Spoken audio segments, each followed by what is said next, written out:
Мұғалім әрдайым ізденісте болса ғана шәкірт жанынан нұр құя алады деп Ахмет Байтұрсынов айтқандай, педагогтың жаңа заманауи технологияларды жете меңгеруі, сындарлыққа, көшбасшылыққа бейімделуі бүгінгі күннің талабы. Білімді жастар болашақ кепілі. Бүгінгі жас ұрпақ ертеңгі елдің тірегі. Ертеңі жарқын болу үшін оқушы бойында дарындылық қабілетті оята білу бүгінгі ұстазға қойылған міндет деп білемін. Мен биология пәнінің мұғалімі Айтқожаева Шолпан Бұйырханова. Мен химия пәні мұғалімі Асел Қойшыбайқызы.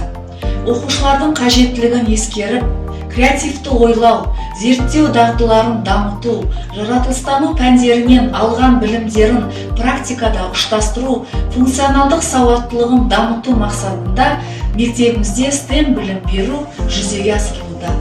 Бізге тәжірибеміздің мақсаты жаратылыстану бағытын таңдаған оқушылардың теориялық білімін практикамен ұштастыру болды.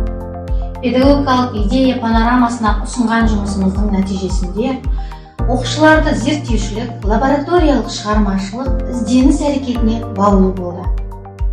Тәжірибенің маңыздылығы өсімдіктерді топырақсыз өсіруге болатынына көз жеткізу болды. Тәжірибелік жұмыстың сәтті тұстары оқушылар зерттеу қабілеттерімен бірге алған білімдерін өмірде қолдана білуге үйренді. Жаңаша ойлана білді, сенім қалыптасты. Оқушылар тәжірибені жасай отырып жігерленді. Өз ойларын еркін айтып, дәлелдей білді. Мұғалімдермен еркін сөйлесіп, серіктес те болды. STEM жобасы жан-жақты дамыған оқушыны тәрбиеледі. Жан-жақты дамыған тұлға ол біздің болашағымыз. STEM қазіргі заманауи білім берудің негізгі тренді. STEM бірнеше пәндердің біріккен зерттеу жұмысы, биология, химия, физика пәндері біріктіріліп, гидропоника әдісімен жасыл өскін өсіру зерттеу жұмысы жүргізілді.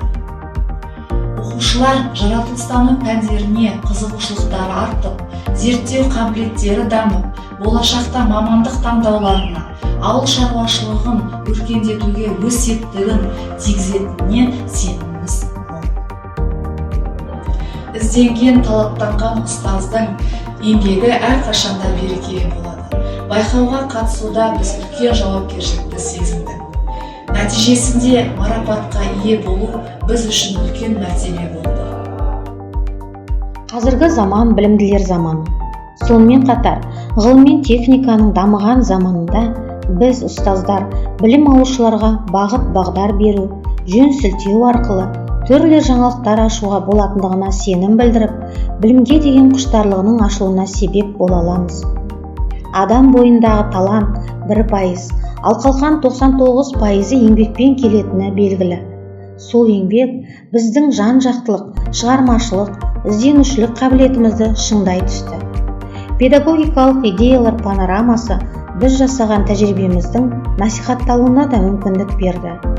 Өрлеу біліктілік арттыру ұлттық орталығының ұйымдастырылуымен өткен педагогикалық идеялар панорамасы байқауына ұсынған бейнесабағымыз бірінші дәрежелі дипломмен марапатталғанда төбеміз көкке жеткендей болды. Бойымызда өзімізге деген сенімділік, жеңіске жетуге құштарлық, ілгері жылжуға мотивация пайда болды. Осындай байқауды ұйымдастырушы өрлеу біліктілік арттыру ұлттық орталығына айтар алғысымыз шексіз. Бұл байқау кәсіби шеберлігі мол жаңашыл ұстаздың өзін көрсетуіне жол ашып берді. Ұстаздық еткен жалықпас, үйретуге балаға демекші әлі талай белестерді бағындыра аламыз деп сенеміз. Болашағымыз құрметті де жарқын, жағымды сәттеріміз көп болсын деп тілейміз.